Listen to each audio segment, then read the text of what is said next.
My girlfriend invited her ex to my birthday dinner as a friend. When he showed up with flowers for her, she said, "It's sweet that you still remember what I like." I blew out my candles, made a wish, and left. My wish came true. 3 days later, she was calling me frantically to undo what I did. I've been sitting on this story for a couple months, partly because I was too busy enjoying the fallout, and partly because I wanted to see how everything played out. It's a good one. For context, I, 29M, had been dating Eliza, 27F, for almost 2 years. We met through a mutual friend at a craft brewery opening, hit it off immediately, and things progressed pretty smoothly from there. She's smart, ambitious, works in marketing for a tech company. I run a physical security consultancy specializing in access control systems and surveillance for businesses and high-end homes. We've been growing steadily over the past 5 years. Eliza and I weren't living together, but we spent most nights at one of our places. I have my own house on the outskirts of the city that I bought 4 years ago after landing several corporate clients. She has a downtown apartment that's convenient for work. Now about the ex. His name is Kyle. I'd heard about him from day one. They dated for 3 years before breaking up about a year before Eliza and I met. According to her, they just wanted different things. He wanted to settle down, she wasn't ready. Standard breakup stuff. What wasn't standard was how often his name came up. Kyle's new job, Kyle's vacation photos, Kyle's family drama. I never made a big deal out of it. I'm not the jealous type, and I figured some people just stay friends with their exes. Not my style, but whatever. About 6 months into our relationship, Eliza mentioned that her company needed to upgrade their security system. Since that's my business, I offered to help as a professional courtesy. She introduced me to her boss, we worked out a service contract, and I installed their system. As the relationship progressed, Eliza began helping with some marketing materials for my company. Nothing formal, just occasional advice and feedback, since that's her expertise. Then came my birthday. Eliza insisted on organizing everything. Dinner reservation at this upscale place I'd mentioned wanting to try, inviting a small group of our closest friends. I was touched by her effort and looking forward to a good night. The day before, she casually mentioned, "Oh, by the way, I invited Kyle too." I looked up from my laptop. "Kyle, your ex?" "Yeah, is that okay? He's just a friend now and he gets along with most of the people who'll be there." Something felt off, but I didn't want to come across as insecure. "Sure, whatever, it's just dinner." The night arrives. We're at the restaurant, a table for 8. My best friend Tom and his wife, my business partner Jared, 2 other couples we hang out with regularly, Eliza and me. We're having drinks, waiting on the last guest. Kyle. He shows up 20 minutes late, making a grand entrance, and he's carrying a bouquet of purple dahlias. I immediately glance at Eliza, who's beaming. Kyle hands her the flowers, completely ignoring me. "These are for you," he says. "Happy spring." It's October. Eliza accepts them, her face lighting up. "Purple dahlias. It's sweet that you still remember what I like." The table goes silent. Everyone's looking from Kyle to Eliza to me. Tom's wife gives me a sympathetic grimace. Jared looks like he wants to say something, but thinks better of it. Kyle finally acknowledges me with a nod. "Happy birthday, man." No flowers for the birthday boy, apparently. Dinner proceeds, and it's like I'm invisible. Kyle dominates the conversation, sharing inside jokes with Eliza that no one else gets. He's positioned himself directly across from her, making eye contact constantly. I'm at the head of the table, supposedly the guest of honor, but might as well be a ghost. The waiter brings out a cake with candles. Everyone sings. Eliza puts her arm around me, the first time she's really paid attention to me all evening. I stare at the flames. The situation's suddenly crystal clear. "Make a wish," someone says. I look at Eliza, then at Kyle, then back at the candles. I wish for clarity, for self-respect, for what needs to happen next. I blow out the candles, stand up, toss my napkin on the table, and calmly say, "Thanks for coming, everyone. I need some air." Eliza looks confused. "You're leaving? We haven't even cut the cake." "I've lost my appetite," I reply. "Kyle can have my slice. Seems like he's taking everything else of mine tonight anyway." I walk out, ignoring Eliza calling my name. Outside, I take a deep breath. No anger, just resolution. I call an Uber and head home. My phone blows up with texts from Eliza. "Where did you go? You're being ridiculous." It's your birthday dinner. Kyle is just a friend. Come back and we can talk about this. I reply with just one message. I'm not coming back. Not tonight, not ever. We're done. She calls repeatedly. I don't answer. Instead, I go home and do something I should have done long ago. I log into my home security system. See, part of my business involves installing high-end security systems. My own house has one of our premium packages. Cameras at entry points, smart locks, the works. All accessible via secure app.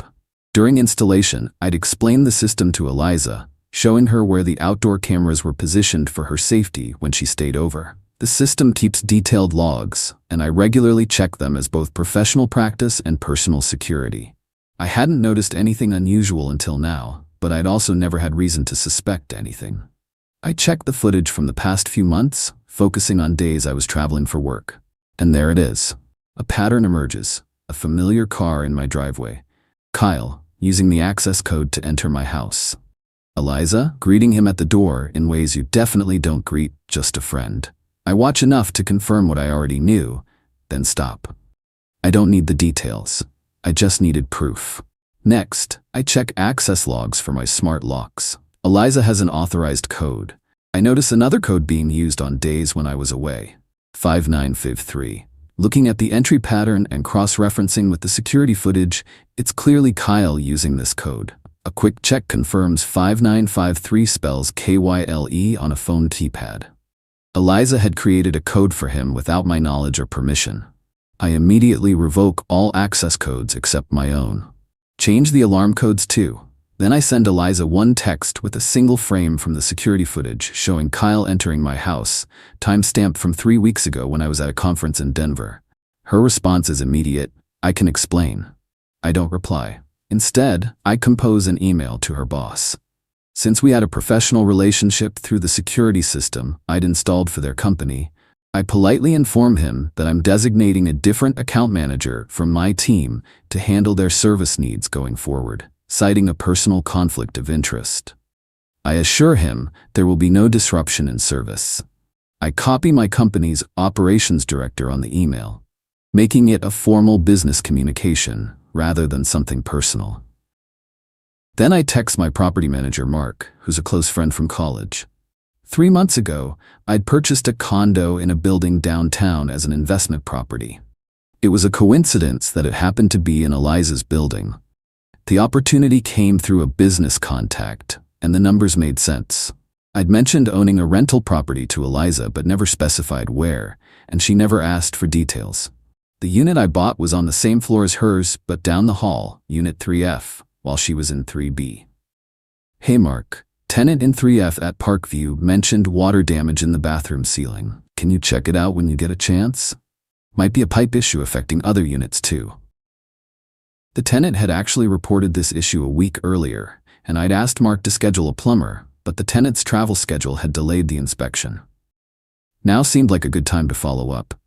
Mark replies quickly, "No problem. Plumber is scheduled for tomorrow morning. I'll let the building management know we need to check adjacent units too, as a precaution." I go to sleep surprisingly peacefully. The next morning, Eliza has sent 27 texts and left 13 voicemails. I read and listened to none of them. Instead, I call Tom, who's bewildered by last night's events. "Dude, after you left, it was super awkward. Kyle tried to act like everything was normal, but everyone was uncomfortable." Eliza kept checking her phone, then she and Kyle left together about 20 minutes later. "They went to her place," I say, not asking. "Probably. What are you gonna do?" "Already doing it." I explain about the security footage, and he whistles. "Cold, man, but deserved." "That's not all," I say and tell him about the apartment. "Wait, you own a unit in her building? She doesn't know?" "I bought it as an investment 3 months ago. Good location, below market value. She knows I own rental property but never asked for specifics, and now there's legitimately a plumbing issue that needs investigation." 3 days after the birthday dinner, it happens. My phone rings. "Eliza." I let it go to voicemail. Then again, and again. I'm in a meeting with a client when the texts start. "What did you do?" "There's water everywhere. The plumber says it's coming from the unit down the hall. The whole bathroom ceiling collapsed. Please call me back." What actually happened was more complicated than I expected. The The plumber discovered a slow leak in the shared wall between units 3F and 3B, my rental and Eliza's apartment. The pipe had been leaking for months, causing hidden damage. When they opened the wall to investigate, the accumulated water suddenly released, causing significant damage to both units. The building's maintenance supervisor declared both apartments temporarily uninhabitable until repairs could be completed. Estimated time? 3 to 4 weeks. I didn't cause the leak. It was a genuine maintenance issue that would have been discovered eventually, but the timing was impeccable. She calls again that evening, and I finally answer. "Where am I supposed to go?" she demands, skipping any greeting. "I hear Kyle has a nice place," I reply calmly. "You know about everything?" "Yes, security cameras, Eliza.